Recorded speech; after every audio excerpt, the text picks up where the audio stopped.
The crystal chandelier cast a warm glow over the exclusive gathering as William Richardson adjusted his silk tie, surveying the room with practiced indifference.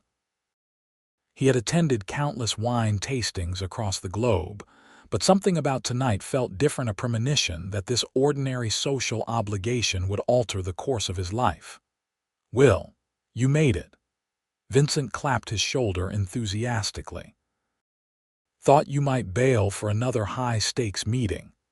William offered a genuine smile to his oldest friend. "And miss your annual event? Not a chance. Besides, I need a break from acquisition meetings." As the shipping magnate who had transformed Richardson Maritime into a billion-dollar enterprise, William had earned his reputation as a ruthless but fair businessman. At 36, he had achieved what most could only dream of, yet lately, success tasted increasingly bland, like wine from a bottle left uncorked too long. "Well, you're in for a treat. The vineyard we're featuring tonight is spectacular, family-owned, organic methods, completely under the radar. The owner and his daughter are here somewhere." Vincent gestured vaguely around the opulent ballroom of his San Francisco mansion. William nodded politely, taking a glass of Cabernet from a passing server. "I'll be sure to compliment them if we cross paths. You won't need to look far." "That's her by the window, Tara Fleming, the winemaker herself." William's attention shifted to where Vincent pointed. Standing beside a floor-to-ceiling window overlooking the bay, a woman with chestnut hair cascading down her back was animatedly explaining something to an entranced group. Her crimson dress caught the light as she gestured, passion evident even from across the room. "She's the one who actually makes the wine, not her father?" William asked, intrigued despite himself. "Second-generation vintner. Studied in France and Italy before coming home to revolutionize her family's modest vineyard. The father handles the business side, but she's the artist. Their production is small, but the quality." Vincent kissed his fingertips dramatically. William took a thoughtful sip from his glass, surprised by the complexity of flavors that unfolded across his palate. "Impressive," he admitted, his gaze drawn back to the woman. "I'll introduce you," Vincent offered. "No need to interrupt her presentation," William demurred, but Vincent was already moving toward Tara, compelling William to follow. The small crowd around her dispersed as they approached, and William found himself face to face with eyes the color of amber honey, intelligent, confident, and slightly amused. "Tara, may I introduce William Richardson?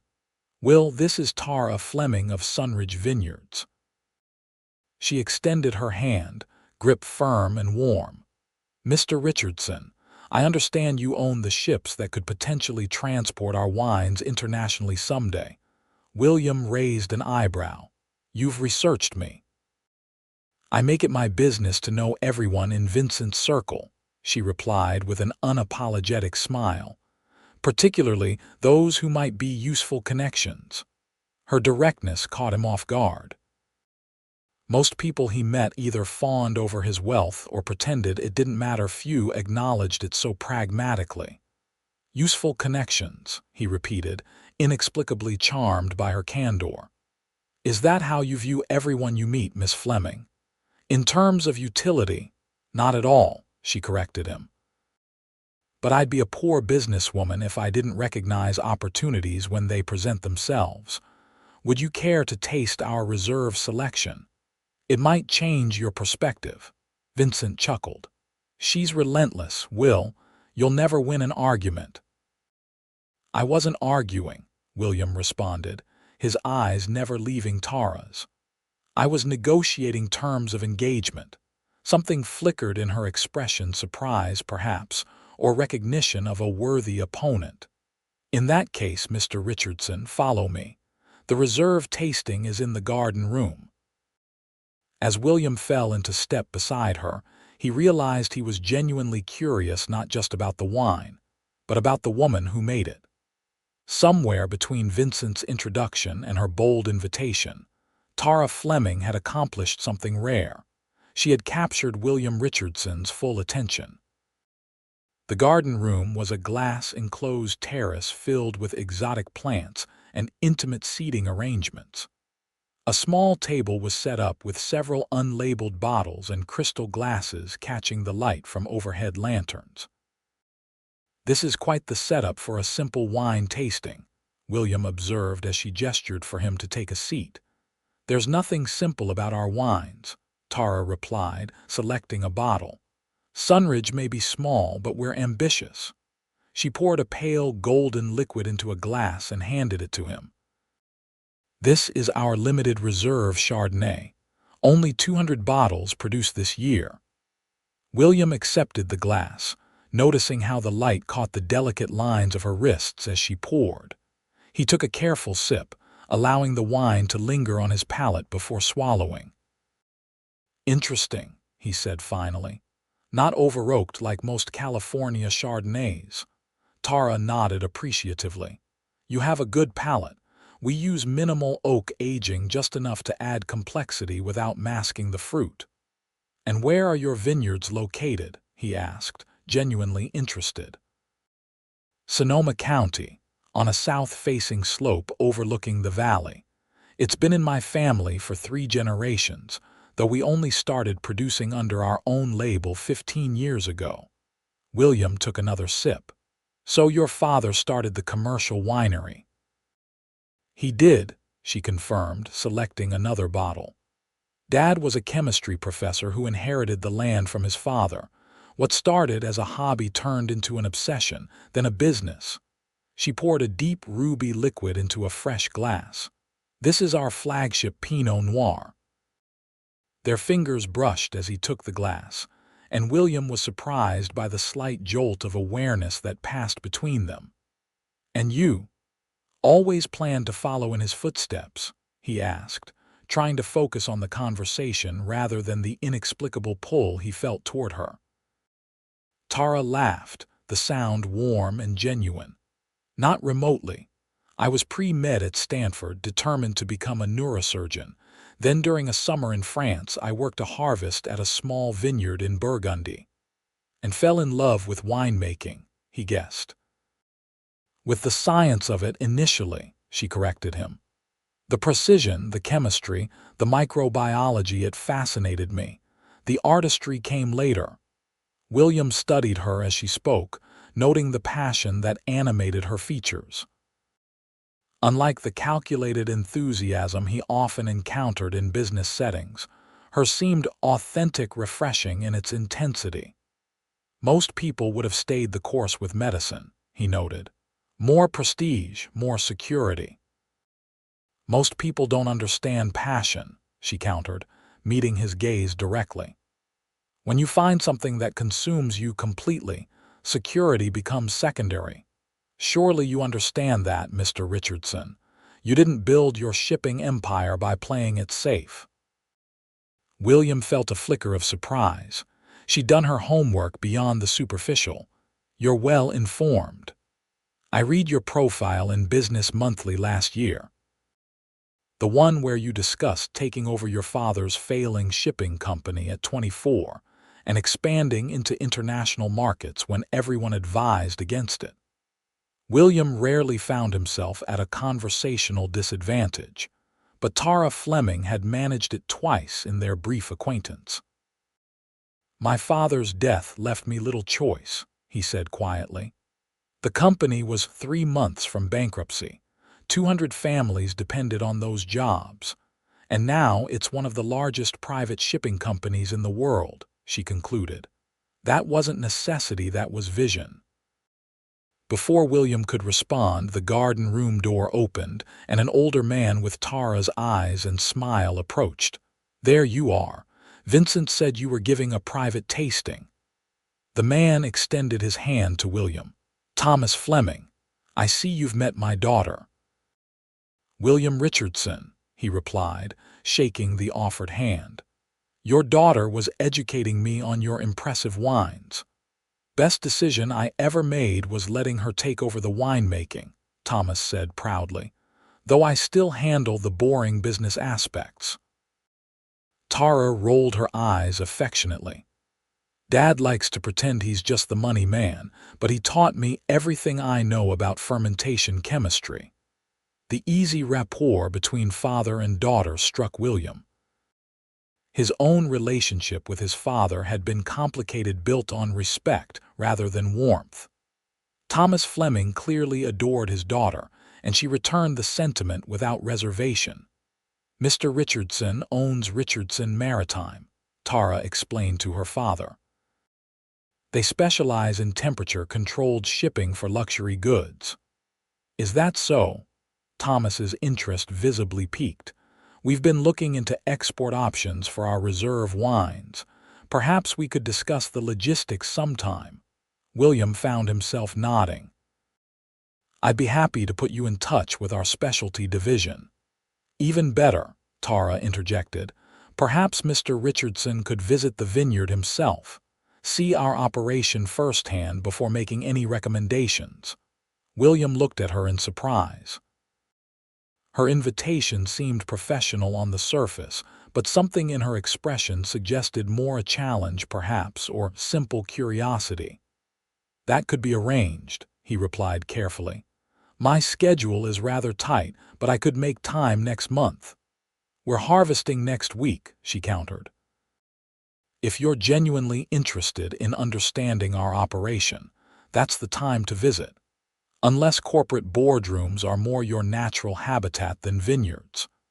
There it was again, that directness that simultaneously irritated and attracted him.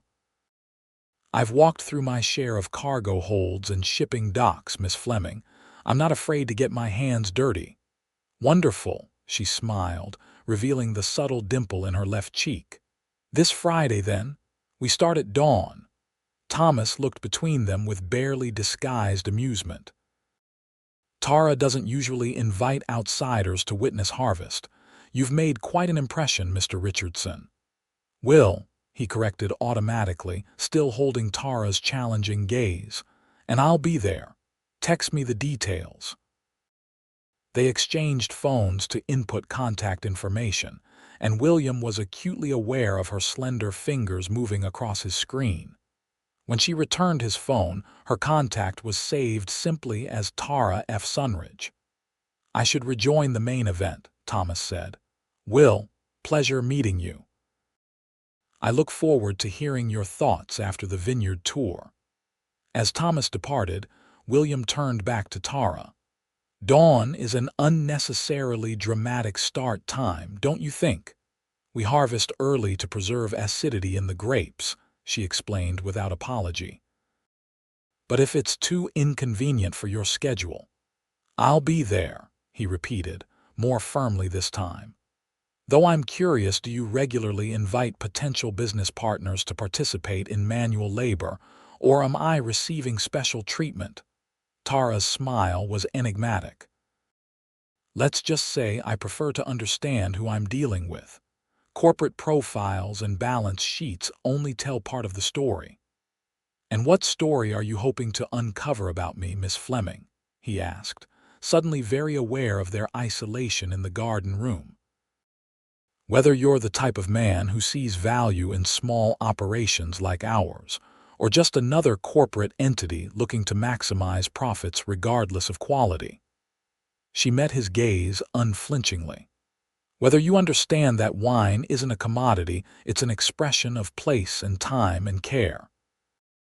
William considered her words carefully. And you believe a morning of harvesting grapes will reveal all that? It's a start, she replied simply.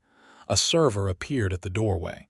Miss Fleming, your father asked me to remind you about the vertical tasting scheduled to begin in 5 minutes. Tara nodded, then turned back to William. Duty calls. Will I see you at the tasting? Unfortunately, I have an early conference call with our Asian operations team, he declined, checking his watch. I should be leaving soon. She nodded, gathering her tasting notes. Friday, then. Dress for vineyard work, jeans, sturdy shoes, layers for the morning chill. And don't be late. The grapes won't wait. With that parting instruction, she swept out of the room, leaving William with the lingering scent of her perfume, something subtle with notes of jasmine and citrus, and the peculiar feeling that his carefully ordered life had just been disrupted in the most intriguing way. As his driver navigated the winding roads back to his Pacific Heights home, William found himself contemplating the unusual invitation. Visiting a small vineyard during harvest was hardly a standard business development activity, yet he'd agreed without hesitation.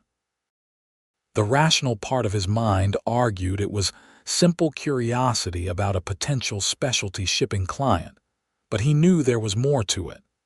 Tara Fleming had challenged him in a way few people dared.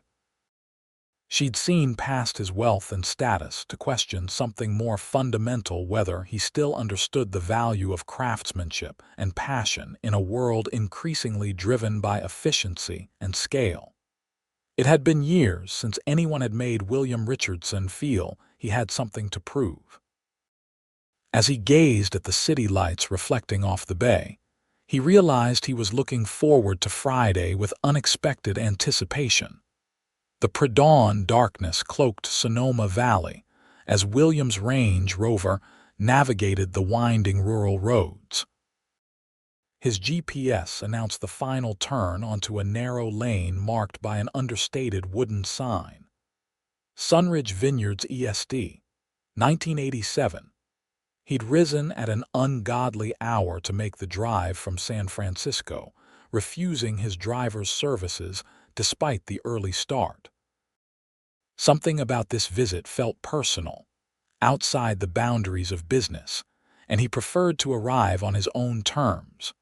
The gravel driveway curved through rows of meticulously maintained grapevines, before opening to reveal a modest stone building with warm lights glowing from within.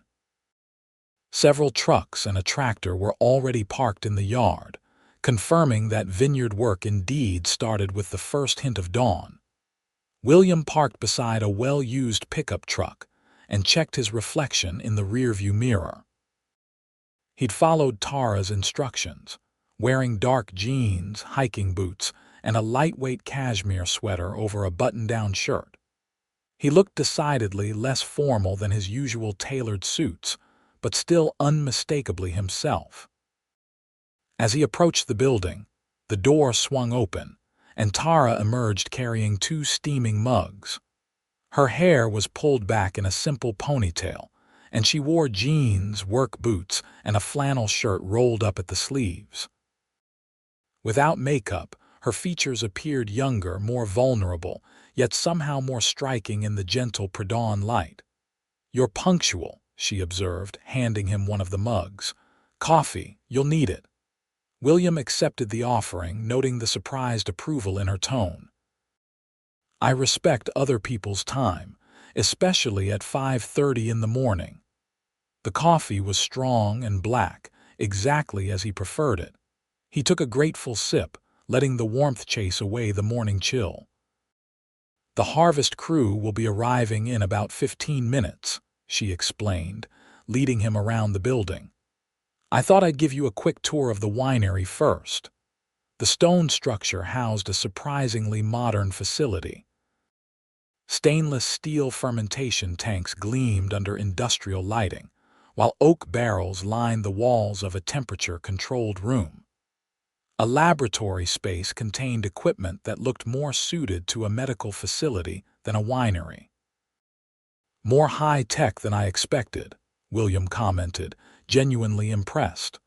"Winemaking is a delicate balance between tradition and technology," Tara explained, running her hand along one of the tanks.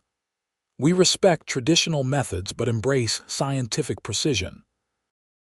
Each tank has independent temperature control, and we monitor fermentation digitally to ensure consistency." She moved with confidence through the space, explaining the process from grape to bottle with the clarity of someone who understood every nuance of her craft. William found himself drawn to her enthusiasm, asking questions that revealed his quick grasp of technical concepts. "The investment in this equipment must have been substantial," he observed. "For a small production winery." "It was a calculated risk," she acknowledged. "After I took over as head winemaker 5 years ago, we reinvested everything to upgrade the facility. Dad thought I was crazy, but the quality improvement has justified the expense." William nodded thoughtfully. "Sometimes the bold move is the right one," says the man who expanded into Asian markets during an economic downturn, she replied with a knowing smile. "Now, ready to see where it all begins?" Outside, the sky had begun to lighten, revealing row upon row of grapevines stretching across gently rolling hills. In the distance, a convoy of vehicles approached, carrying what Tara explained was their harvest team, a mix of year-round employees and seasonal workers. "Most of our team has been with us for years," she said as they walked toward the arriving vehicles. "Continuity matters in this business." The next hour passed in a flurry of activity as Tara coordinated the harvest operations. William observed her interactions with the crew, respectful but authoritative, with an easy camaraderie that spoke of mutual trust. She switched effortlessly between English and Spanish, checking in with each team member individually before assigning them to specific vineyard blocks. "You're not what I expected," William commented as they walked toward the Pinot Noir section she would be personally overseeing. "Oh. And what did you expect, Mr. Richardson?" she asked, handing him a pair of pruning shears. "Someone more." He hesitated, searching for the right word. "Idealistic, romantic about winemaking. You're surprisingly pragmatic." Tara laughed, the sound carrying across the vineyard. "Because I understand fermentation chemistry and business logistics. Women in this industry aren't allowed the luxury of romanticism. We have to be twice as knowledgeable and practical just to be taken seriously." Her casual use of his nickname didn't escape his notice, nor did the flash of determination in her eyes as she demonstrated the proper cutting technique for harvesting the grape clusters. "Cut here, above the woody stem," she instructed, "and try not to crush the berries. We want them intact until they reach the sorting table." William followed her example, surprised by the satisfying physicality of the work. The repetitive motion of reaching, assessing each cluster, and making clean cuts engaged his body and mind in a way that office work never did. They worked side by side down the row, filling collection bins with perfect clusters of deep purple grapes. William found himself stealing glances at Tara, the focused concentration in her eyes as she examined each vine, the graceful efficiency of her movements, the occasional wisps of hair that escaped her ponytail in the gentle morning breeze. "You're a quick study," she commented, noting his improving technique. "Most first-timers struggle with the pace." "I adapt quickly," he replied, "though I admit there's more skill involved than I anticipated." The rising sun warmed the hillside, burning off the morning fog and revealing the spectacular view of the valley below. William paused for a moment, taking in the landscape bathed in golden light. "This is what you were trying to explain," he said quietly, "about wine being an expression of place." Tara followed his gaze across the valley. "Yes. Every bottle we produce carries something of this: the morning fog, the afternoon sun, the mineral composition of this specific hillside. You can't replicate that in a laboratory or mass production facility." "It's beautiful," he admitted. "Worth preserving." She studied him with renewed interest. "That's an unexpected sentiment from a man who deals in global logistics and efficiency." "I appreciate value in all its forms," he countered. "Efficiency has its place, but so does craftsmanship. Both can coexist." Their conversation was interrupted by Tara Fleming, who approached carrying a clipboard and wearing a broad smile. "Will, Tara didn't warn me you'd actually be working the harvest." He extended a hand in greeting. "How are you finding it?" "Educational," William replied honestly. "Your daughter is a demanding instructor." Thomas laughed. "She accepts nothing less than perfection from the grapes and from people. The crew's already speculating about the mysterious businessman she has harvesting with her." "Dad," Tara warned, but her father continued undeterred.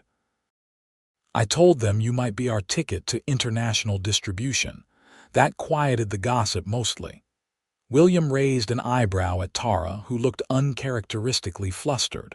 "We're discussing possibilities," she said firmly. "Nothing more." Of course," Thomas agreed with a wink that suggested he believed otherwise. "Well, I'll leave you two to it. The first bins are heading to the sorting table now. Will, you're welcome to observe that process when you're ready for a break from picking." As Thomas departed, a slightly awkward silence fell between them. "Your father seems convinced we have a business arrangement in the works," William observed. "He's an optimist," Tara replied, returning to her harvesting with renewed focus. "And he's wanted to expand our export market for years." "And you?" William pressed, curious about her sudden reticence. "What do you want for Sunridge?" She paused, considering the question with unexpected seriousness. "Sustainability. Not just environmental, though that's critical, but true sustainability. I want to build something that can outlast me, that honors the land and the people who work it." The sincerity in her voice touched something in William. In his world of quarterly projections and shareholder value, such long-term vision was refreshingly pure. "A noble ambition," he said softly. "A necessary one," she corrected him. "This land has been in my family for generations. I intend to leave it better than I found it." They continued working in companionable silence until a bell rang in the distance, signaling a break for the harvest cruise. Tara straightened, stretching her back, and nodded toward the winery building. "They're probably starting the sorting now. Want to see?" The sorting room was a hive of activity, with freshly harvested grapes moving along conveyor belts where workers meticulously removed any imperfect berries, leaves, or stems that had made it past the initial field sorting. Each cluster is hand-harvested, then sorted twice before processing, Tara explained, leading William through the facility. "It's labor-intensive but essential for quality." They followed the process through destemming and into the first stages of fermentation, Tara explaining each step with contagious enthusiasm. By mid-morning, when the workers broke for a proper breakfast, William had gained a newfound appreciation for the complexity behind each bottle of wine. The harvest team gathered at long tables set up outside the winery, where a catering team served a hearty meal. Tara led William to the spread, encouraging him to fill a plate. "Harvest breakfast is a tradition," she explained. "We feed everyone while it's hard work." William noticed how she made a point of sitting among the workers rather than at a separate table, engaging with them as equals despite being their employer. He followed her lead, finding himself between an elderly vineyard manager named Miguel and a young woman studying viticulture at UC Davis. The conversation flowed easily, with Miguel sharing stories of harvests past and the student, Sophia, eagerly discussing new sustainable farming practices she hoped to implement in her future career. William contributed occasionally, mostly content to observe Tara in this environment clearly respected, clearly at home. "So, Mr. Richardson," Miguel asked after finishing his breakfast, "what do you think of our little operation compared to your big ships?" William considered his answer carefully, aware that Tara was listening intently despite appearing engaged in another conversation. "I'm impressed," he replied honestly. "There's a level of care here that's increasingly rare in any industry. You can't automate passion." Miguel nodded approvingly. The señorita has brought that passion. Before her it was good wine. Now. He kissed his fingertips expressively. It is art. When breakfast concluded, Tara approached William with an apologetic smile. I need to oversee the processing for a few hours. Would you like to continue touring the facility, or? Actually, he interrupted, if you don't mind, I'd like to continue helping with the harvest. Surprise and pleasure flickered across her face. Really? You don't have urgent emails to answer or deals to negotiate? My team can handle things for one day, he replied with a shrug. And I find I'm enjoying the work more than expected. In that case, she said, gesturing to Miguel, would you mind if Will joins your team for the Chardonnay block? I'll be in the processing room if you need anything. For the next several hours, William worked alongside Miguel's crew, harvesting delicate Chardonnay grapes from a sun-drenched hillside. The physical labor was demanding but oddly satisfying, immediate results visible in filled bins, tangible progress measured in completed rows. By early afternoon, his hands were stained purple despite gloves. His back ached pleasantly from the repetitive motion, and he developed a profound respect for the people who performed this work season after season. When Tara found him helping load the final bins of the day onto a tractor, she stopped short, clearly surprised to see him still actively participating. You're full of surprises, Will, she said, handing him a bottle of water. I half expected to find you on a conference call in your car by now. He accepted the water gratefully, taking a long drink before responding. I commit fully when I decide to do something. Besides, I've learned more about your operation in one day of harvesting than I would have from any business presentation. And what have you learned? She asked, leaning against the tractor. That what you're doing here matters, he replied simply. It's not just about producing wine, it's about preserving a way of life, a connection to the land. A slow smile spread across her face. You do understand, I wasn't sure you would. I'm a quick study, remember, he said, returning her smile. The final tasks of the day involved cleaning equipment and preparing for the next morning's harvest. As the crews departed, Tara invited William to stay for a proper tasting of their current releases. You've earned it, she insisted when he checked his watch. Unless you need to get back to the city. The rational choice would have been to leave. He had early meetings scheduled, emails requiring responses, a company to run. Instead, he found himself saying, I'd like that, with unexpected certainty. They showered in separate facilities to rinse away the day's grime, William changing into the clean shirt he'd brought as a precaution. When he emerged, Tara was waiting on a stone terrace overlooking the vineyards, her hair still damp, wearing a simple sundress that transformed her from capable vintner to striking woman. She had arranged a selection of wines on a rustic wooden table, along with a platter of local cheeses, bread, and olives. The setting sun cast a golden glow over the valley, painting the scene with warm, honeyed light. This is the best time of day at Sunridge, she said as he joined her. When the light hits the vines just so, and you can almost see the day's work settling into the landscape. William took the seat beside her, acutely aware of her presence, the subtle scent of her shampoo, the graceful line of her neck as she reached for the wine glasses, the quiet confidence in her movements. It's stunning, he agreed, though his gaze lingered on her rather than the view.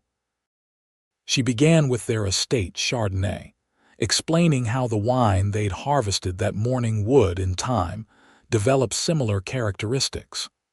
Her knowledge was comprehensive, her passion evident in every description. You're extremely good at what you do, William observed after tasting their award-winning Pinot Noir. You sound surprised, she teased, refilling his glass. Not surprised, impressed, he corrected. There's a difference. I encounter many competent people in business. True excellence is rarer. And how do you define excellence? She asked, turning to face him more directly. Vision combined with execution, he replied without hesitation. Many people have good ideas.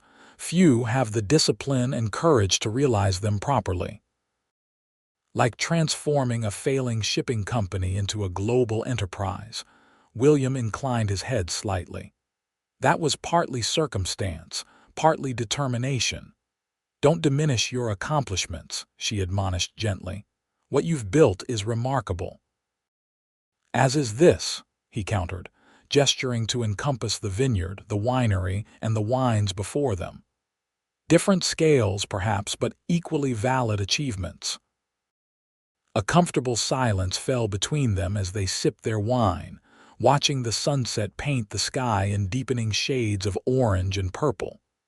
When Tara finally spoke, her voice was softer, more contemplative.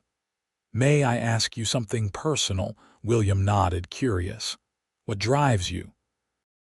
Beyond success itself, what makes the work meaningful? The question caught him off guard, not because it was inappropriate, but because so few people had ever asked it. Most assumed they understood his motivations: power, wealth, status. The reality was more complex. Connection, he said finally. My father built Richardson Maritime to connect places and people, to move goods that improve lives, create opportunities. When he died and I took over, preserving that legacy became everything. The company's growth was necessary for survival, but the purpose remains the same: creating connections that matter. Tara studied him with new understanding. That's not what the business profiles say about you. The business press prefers simpler narratives, he said with a wry smile. Ruthless tycoon makes better copy than sentimental son. I don't find sentiment and strength mutually exclusive, she observed, holding his gaze. Quite the opposite, in fact. Something shifted between them in that moment, a recognition of shared values beneath their different circumstances. William became acutely aware of their proximity, of the gentle evening breeze playing with strands of her hair, of the warmth in her amber eyes. Before he could respond, Thomas appeared at the edge of the terrace, apologizing for the interruption. Sorry to disturb your tasting, but I've got the shipping consultant on the line about those export regulations we discussed, he explained to Tara. Says it's time sensitive. She sighed, clearly reluctant to end their conversation. I should take that. It's about our potential European distribution. William nodded understandingly. Of course, I should be heading back to the city anyway. Let me walk you to your car after I take this call, she offered, rising from her seat. It shouldn't take long. As Tara followed her father inside, William remained on the terrace, contemplating the day's unexpected developments. He had arrived that morning as a curious businessman considering a potential client. He was leaving with something far more valuable, a genuine connection to Tara Fleming that extended well beyond professional interest. When she returned 15 minutes later, apologizing for the delay, he assured her it was no inconvenience. I appreciate you taking the time to show me your operation, he said as they walked toward his car. It's been enlightening. Enlightening enough to consider a shipping partnership, she asked, a hint of her usual directness returning. Definitely worth exploring, he confirmed. I'll have my specialty cargo team contact you next week with some preliminary proposals. They reached his Range Rover, and an awkward moment ensued, neither quite ready to say goodbye, neither bold enough to acknowledge the personal connection developing between them. Thank you for coming today, Tara said finally. Not many executives would have worked alongside the harvest crew for an entire day. Not many winemakers would have challenged me to try, he countered with a smile. Well, I'm glad you accepted the challenge. William hesitated, then took a calculated risk. "I'd like to see you again, Tara, not just for business discussions." Her expression revealed surprise, then cautious pleasure. "I'd like that too, though my schedule during harvest season is rather unpredictable." "I'm familiar with demanding schedules," he assured her. "Perhaps dinner next week when you can spare an evening," she nodded, a warm smile spreading across her face. "I think I could arrange that." They exchanged another look, one filled with possibility and anticipation, before William reluctantly entered his car. As he drove away, glancing at her diminishing figure in his rearview mirror, he realized something profound. For the first time in years, he was looking forward to something that had nothing to do with business success. His phone rang as he merged onto the highway, his assistant's name appearing on the car's display. With a deep breath, William returned to his other world, a world of conference calls and contracts and corporate strategy. Yet as he discussed the day's developments with his team, part of his mind remained in Sonoma, amid sun-drenched vineyards and the company of a remarkable woman who had unexpectedly captured his interest.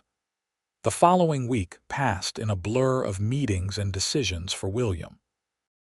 A potential acquisition in Europe demanded his attention, and negotiations had reached a critical stage. Despite the intense schedule, he ensured the specialty cargo division prioritized developing shipping options for Sunridge Vineyards, personally reviewing their proposals before they were sent to Tara. Their communication during this period remained predominantly professional brief text exchanges about shipping requirements and vineyard updates. Yet underlying each message was a current of personal connection that both acknowledged without directly addressing. When Friday finally arrived, William found himself unusually distracted during his executive committee meeting, checking his watch repeatedly as the discussion of quarterly projections dragged on. He had arranged to meet Tara at a small restaurant in Sonoma that evening, chosen for its exceptional wine list and discreet atmosphere. "Am I boring you, Will?" his CFO asked pointedly when William checked the time for the third time in 15 minutes. "Not at all, Charles," William replied smoothly. "Just conscious of our scheduled end time. Continue with the Asian market analysis." By 6 o'clock, William had delegated remaining decisions to his executive team and was changing from his business suit into more casual attire in his private office bathroom. The dark jeans and sport coat projected a deliberate balance, professional yet approachable, exactly the impression he wanted to convey. The drive to Sonoma took longer than anticipated, heavy Friday traffic clogging the roads north of the city. William sent a brief text apologizing for the potential delay, receiving an understanding response that somewhat eased his uncharacteristic anxiety about this meeting. When he finally arrived at the restaurant, a converted Victorian house set among ancient oak trees, Tara was waiting in the intimate bar area, nursing a glass of wine and reviewing documents on her tablet. She looked up as he entered, her face brightening in a way that made the traffic frustration instantly worthwhile. "Sorry I'm late," he said, taking the seat beside her. "Bay Bridge traffic was impossible." "You're actually right on time," she assured him, putting away her tablet. "I was early, had a meeting with our distributor in town, and came straight here." She wore a simple blue dress that complemented her coloring perfectly, her hair loose around her shoulders. The effect was striking without being ostentatious, elegant in its simplicity. "You look beautiful," William said frankly. A slight blush colored her cheeks. "Thank you. It's nice to wear something other than work clothes occasionally." Their table was ready moments later, situated in a quiet corner with views of the restaurant's garden. As they settled in, William noticed a subtle shift in their dynamic away from the business relationship that had defined their previous interactions, and towards something more personal. "How's the harvest progressing?" he asked as they reviewed the menu. "Exceptionally well," she replied, her eyes lighting up with professional pride. "The Pinot you helped harvest is showing beautiful early fermentation characteristics. The flavors are concentrated but balanced, exactly what we hoped for." "I'm sure my contribution was pivotal," he joked. She laughed, the sound warm and genuine. "Actually, Miguel specifically mentioned that you have good hands for the vines. High praise from our vineyard manager." "I'll add it to my resume," William promised with a smile. They ordered, William deferring to Tara's wine recommendation, a competitor's Pinot Noir that she insisted was worth trying. Her selection demonstrated both her confidence and professional generosity, qualities William found increasingly attractive. As their first course arrived, the conversation shifted naturally from work to personal histories. William learned about Tara's childhood growing up at Sunridge, her academic achievements at Stanford, and her transformative experiences studying winemaking abroad. In turn, he shared stories of his own upbringing, the son of a driven entrepreneur who had expected excellence in all things. "Dad was demanding but fair," William explained. "He believed success required equal parts hard work and integrity. Anyone can make money once," he used to say, "but only honest men build lasting enterprises." "Sounds like wisdom worth preserving," Tara observed. "Is that why you were so determined to save the company after his death?" William nodded, appreciating her perceptiveness. "Partly that, partly obligation to our employees. Dad always viewed the company as an extended family. I couldn't let them down." "And what about your actual family?" she asked carefully. "You haven't mentioned siblings or—" "No siblings," he confirmed. "My mother died when I was young. It was just Dad and me for most of my childhood. After he passed, the company became my family in many ways." "That explains your dedication," she said softly, "though it must be lonely at times." The observation was gentle but accurate, touching on a truth William rarely acknowledged even to himself. "The position comes with certain solitary aspects," he admitted. "People either want something from you or are intimidated by you. Authentic connections become rare." "Is that why you spent a day harvesting grapes with vineyard workers?" she asked, a smile playing at her lips. "Seeking authentic connection." "Perhaps," he acknowledged, meeting her gaze directly. "Though I think we both know it wasn't just the vineyard experience I found compelling." The directness of his statement hung between them momentarily. Rather than retreating from it, Tara leaned slightly forward, her expression softening. "No, I suppose it wasn't," she agreed quietly. Their entrees arrived, temporarily shifting the focus of conversation to the exceptional cuisine and wine pairing. As they ate, they discovered shared interests beyond their respective industries, a mutual appreciation for classical music, similar tastes in literature, and a common passion for sailing. "You sail?" William asked, genuinely surprised. "I wouldn't have guessed that." "Dad taught me when I was 12, she explained. "Said it was important to understand the wind and weather if I wanted to grow great wine grapes. Really, I think he just wanted company on his boat." "I keep a sailboat at the marina," William told her. "Nothing extravagant, a 36-foot sloop that I take out when I need to clear my head.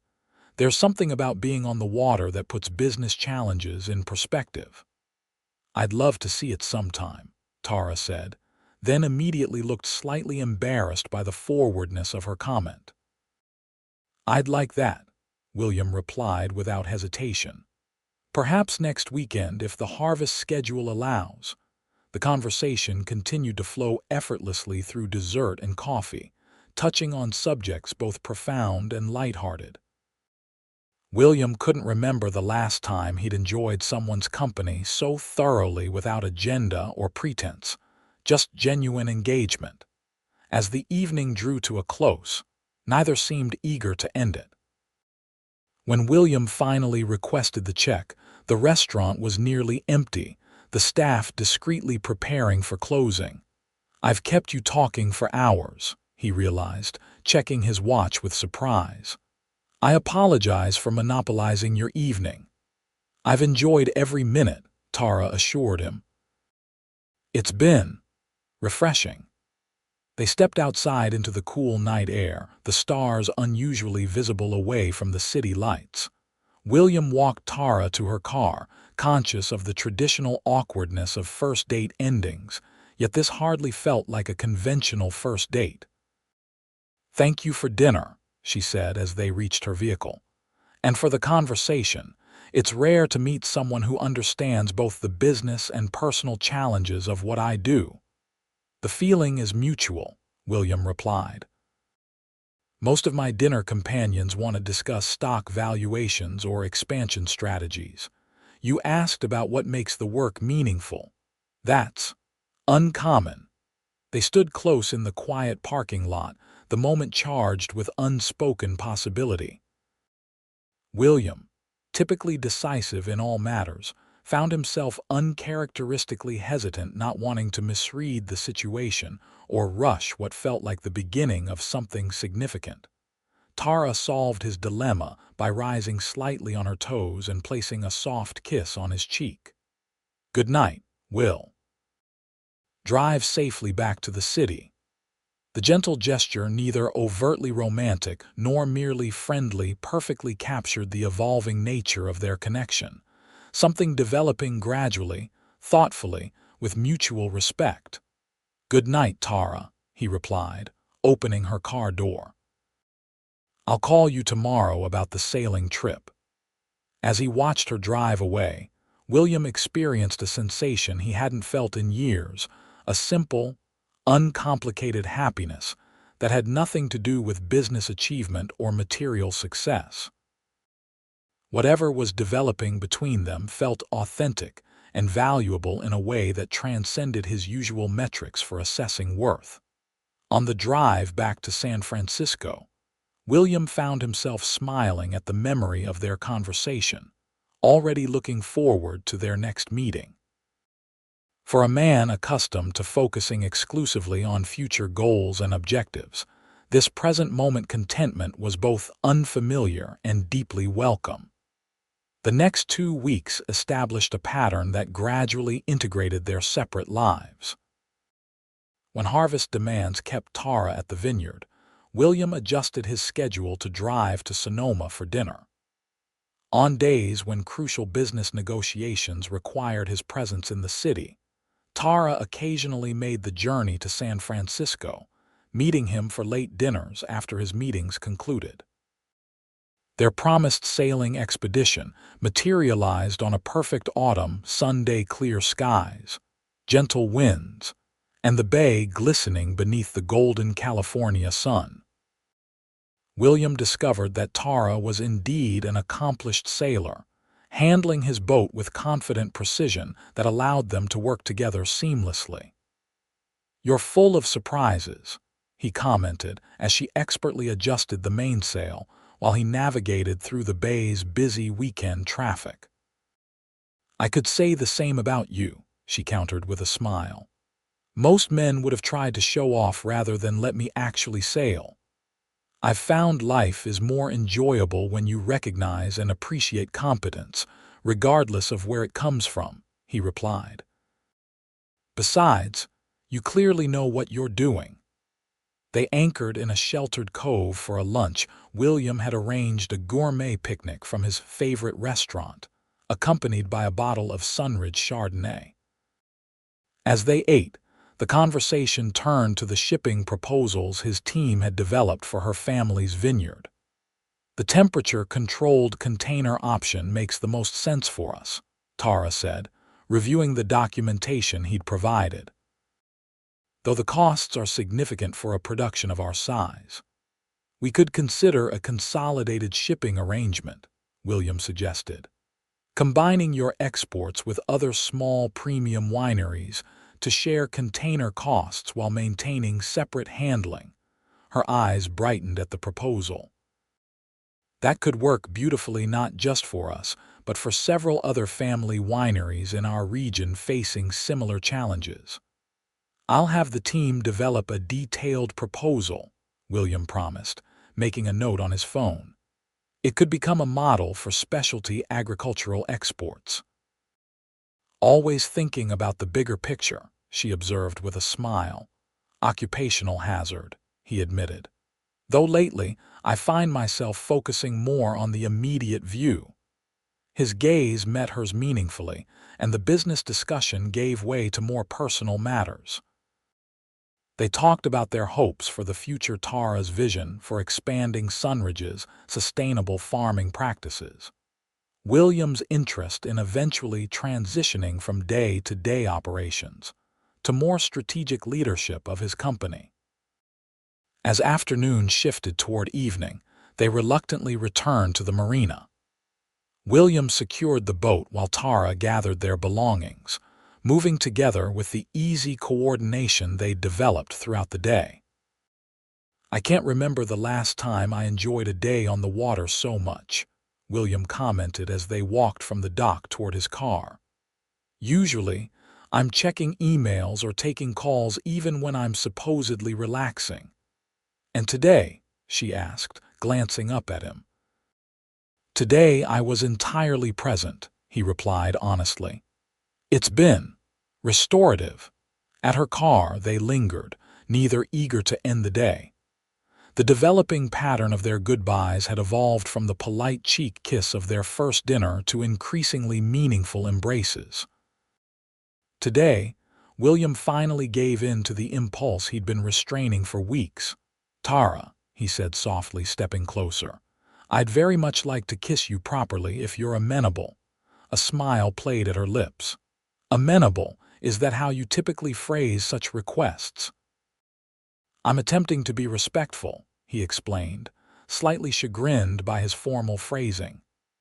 Will, she said, moving closer until mere inches separated them, I've been waiting for you to be less respectful in this particular context. Taking her invitation, William closed the distance between them, one hand gently cupping her face as his lips met hers. The kiss began tentatively but quickly deepened as weeks of growing attraction crystallized into this moment of connection. Tara's arms wrapped around his neck, her body pressing against his as the kiss intensified. When they finally parted, both slightly breathless, William rested his forehead against hers. I've been wanting to do that since the garden room at Vincent's wine tasting. That long. She teased, her fingers lightly tracing the line of his jaw. I've been wondering since you showed up at dawn for harvest without complaint. We've both demonstrated admirable restraint, he observed with a smile. Perhaps too much, she suggested, pulling him down for another kiss that left no doubt about her feelings. When they eventually said goodbye, it was with the certainty of seeing each other again soon. The following weeks established a rhythm to their developing relationship business collaboration, intertwining with deepening personal connection. William attended the completion of Sunridge's harvest, while Tara joined him for a charity gala in San Francisco, where he was being honored for his company's philanthropic initiatives. As autumn progressed into winter, they navigated the challenges of busy schedules and geographic distance with thoughtful compromise. William invested in video conferencing equipment for Tara's office at the vineyard, enabling them to have virtual dinners on evenings when travel wasn't feasible.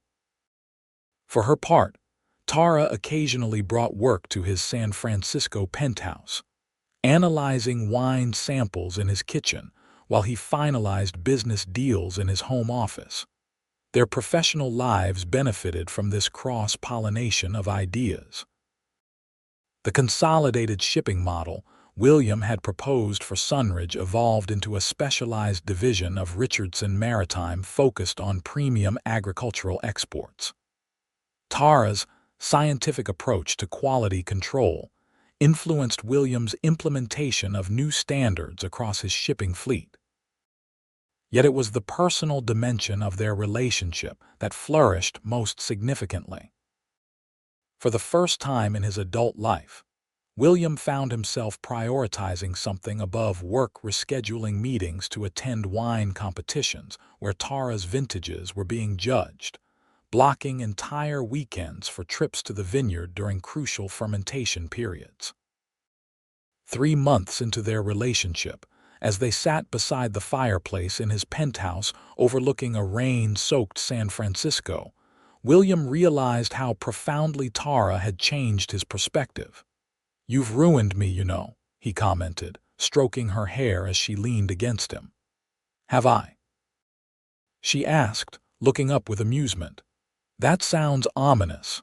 "My executive team is in shock," he explained. "I delegated the Singapore negotiations and left the office by 6 times this week. Charles actually asked if I was ill." Tara laughed, the sound warming him more than the fire. The great William Richardson, learning work-life balance, shocking indeed. "I've always maintained balance," he protested mildly. "It's just that work was 90% of the equation." "And now," she prompted. William considered the question seriously. "Now I understand what I was missing. Success means little without someone to share it with, someone who values you for yourself, not what you can provide." She shifted to face him directly. "That works both ways, you know. You've never once treated me as merely the winemaker or expected me to subordinate my ambitions to yours. Do you know how rare that is? About as rare as a woman who challenges a shipping magnate to harvest grapes at dawn, I imagine," he replied with a smile. Their conversation was interrupted by William's phone ringing, his executive assistant's emergency line. He answered with a frown, listening intently to the crisis being described. "I understand. Set up a conference call with the legal team in 15 minutes, he instructed before ending the call. "Problem?" Tara asked, already moving to give him space. "Potentially serious one. A container ship has been detained in Jakarta with documentation issues. Could impact dozens of clients' shipments." She nodded understandingly. "Go handle it. I'll make some tea while you work." As William managed the crisis over the next several hours, Tara remained quietly supportive, bringing him coffee, occasionally touching his shoulder reassuringly as she passed, but never interrupting or demanding attention. When he finally resolved the situation around midnight, he found her curled up on his sofa reviewing vineyard soil analysis reports on her tablet. "Crisis averted?" she asked, setting aside her work. "Contained, at least," he confirmed, the tension in his shoulders finally easing as he sat beside her. "Thank you for understanding. We both have demanding careers," she replied simply. "I appreciate that you don't expect me to set mine aside for yours. Reciprocation is only fair." In that moment, looking at this remarkable woman who complemented him so perfectly, William made a decision that had been forming in his mind for weeks. "Move in with me," he said suddenly. Tara looked surprised by the abrupt proposal. "Here, in San Francisco." "We could split our time between here and Sonoma," he suggested, taking her hands in his. "I can work remotely more often, and the commute isn't unmanageable when necessary. I'm tired of saying goodbye to you every few days." She considered his proposal thoughtfully. "It's a significant step." "I'm aware," he acknowledged, "but I've never been more certain of anything. These past months with you have been the happiest of my life. I love you, Tara. I should have said it sooner." Her expression softened at his declaration. "I love you too. I have for longer than I care to admit." "Then say yes," he urged gently. "Yes," she agreed, a brilliant smile illuminating her face, "though we'll need to spend harvest season primarily at Sunridge." "Naturally," he concurred, pulling her close. "I wouldn't want to deprive Miguel of my excellent harvesting skills." Their laughter mingled as they sealed the agreement with a kiss, both recognizing this as just one step in a journey they had committed to sharing. The transition to cohabitation proceeded more smoothly than either had anticipated. William converted one of his penthouse bedrooms into an office for Tara, complete with specialized equipment for wine analysis. At Sunridge, Thomas Fleming welcomed the development enthusiastically, going so far as to clear space in the vineyard's administrative building for William to establish a satellite office. "Dad adores you," Tara commented after Thomas insisted William join their weekly family dinner. "I'm starting to worry you'll replace me as the favorite." "Impossible," William assured her. "Though I admit it's nice being part of a family again. I'd forgotten how comforting that could be." Spring brought new growth to the vineyards and new developments in their relationship. The consolidated shipping program for premium wineries proved so successful that competitors began approaching Richardson Maritime about similar arrangements. Sunridge's international presence expanded significantly, with their reserve wines appearing on exclusive restaurant lists across Asia and Europe. On a perfect May evening, as budbreak transformed the vineyard rows into ribbons of vibrant green, William suggested a walk through Sunridge's oldest vineyard block. "These vines were planted by my grandfather," Tara explained as they strolled between the gnarled trunks. "Over 60 years old now, but still producing our best fruit. There's something to be said for deep roots and resilience." "Indeed," William agreed, unusually quiet as they reached a clearing at the vineyard's highest point, overlooking the entire valley bathed in golden sunset light. "You're pensive tonight," she observed, turning to face him. "Something on your mind?" William took both her hands in his expression uncharacteristically vulnerable. "I've been considering what truly matters in life. For years, I measured success by growth metrics and market share. Then I met a winemaker who challenged me to think differently." Tara's eyes widened as William reached into his pocket and withdrew a small velvet box.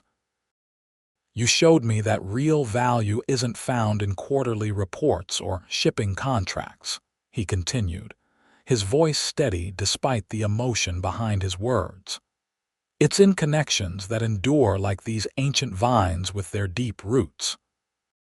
He opened the box to reveal an elegant diamond ring set in platinum, beautiful but not ostentatious, perfectly suited to Tara's sensibilities. "I love you, Tara Fleming. Your passion, your integrity, your remarkable mind. I want to build a life with you, one with the kind of deep roots that withstand any challenge." He lowered himself to one knee, still holding her hands. "Will you marry me?" Tears glistened in Tara's eyes as she nodded, momentarily unable to speak. When she found her voice, it was filled with certainty. "Yes, with all my heart, yes." William slipped the ring onto her finger before rising to embrace her, their kiss sealed with the promise of a shared future. As they stood together, overlooking the vineyard that had brought them together, both recognized the perfect symmetry of their union, his global vision complementing her dedication to place, her scientific precision balancing his intuitive business sense. "I never expected this," Tara admitted as they walked back toward the winery, her hand securely in his.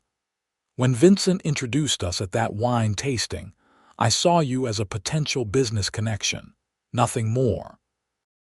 And I saw you as an interesting diversion for an evening," William acknowledged with a smile. "I certainly never anticipated falling in love with a winemaker who would completely transform my perspective on what matters." "Life's best vintages often come from unexpected harvests," she replied, leaning into his embrace as they reached the winery where Thomas waited to hear their news. The engagement announcement was met with universal approval from Thomas, who welcomed William to the family with emotional enthusiasm. From William's executive team, who had witnessed their leader's positive transformation, and from the Sunridge staff, who had come to respect the shipping magnate who treated their work with genuine appreciation. They agreed on a harvest season wedding the following year, to be held at Sunridge among the vines that had brought them together. In the meantime, they continued blending their lives with the same care they brought to their respective crafts thoughtfully, passionately, with attention to both immediate pleasures and long-term vision. On their wedding day, as Tara walked toward William through rows of sun-dappled vines, both reflected on the unexpected journey that had led them to this moment. The businessman who had once valued efficiency above all else had learned to appreciate the slow, careful nurturing that produced life's most meaningful rewards. The winemaker dedicated to her family's legacy had discovered that embracing new perspectives could strengthen rather than dilute those traditions. Their vows, spoken before family and friends gathered in the vineyard clearing where William had proposed, reflected this hard-won wisdom. "I promise to support your dreams as fervently as my own," William pledged, his voice carrying across the hushed gathering. "To value the time we spend together above any professional achievement, to nurture our relationship with the same care and attention you give these vines." "I promise to challenge you when you need perspective," Tara responded, her eyes never leaving his. "To remind you of what truly matters when the world grows too demanding. To create with you a life as complex and satisfying as the finest vintage." As they sealed these promises with a kiss, the assembled guests erupted in applause. Thomas Fleming, beaming with pride, raised his glass in the first toast of many that would celebrate this union of complementary spirits. The reception that followed embodied the harmonious blend they had created, elegant yet unpretentious, with touches reflecting both William's cosmopolitan sophistication and Tara's connection to the land. Guests dined at tables set among the vines, enjoying Sunridge's finest wines paired with a menu sourced entirely from local farms. Late in the evening, as the celebration continued around them, William led his bride away from the festivities to a quiet corner of the vineyard illuminated by strands of twinkling lights. "Happy?" he asked simply, drawing her into his arms. "Completely," she confirmed, resting her head against his chest.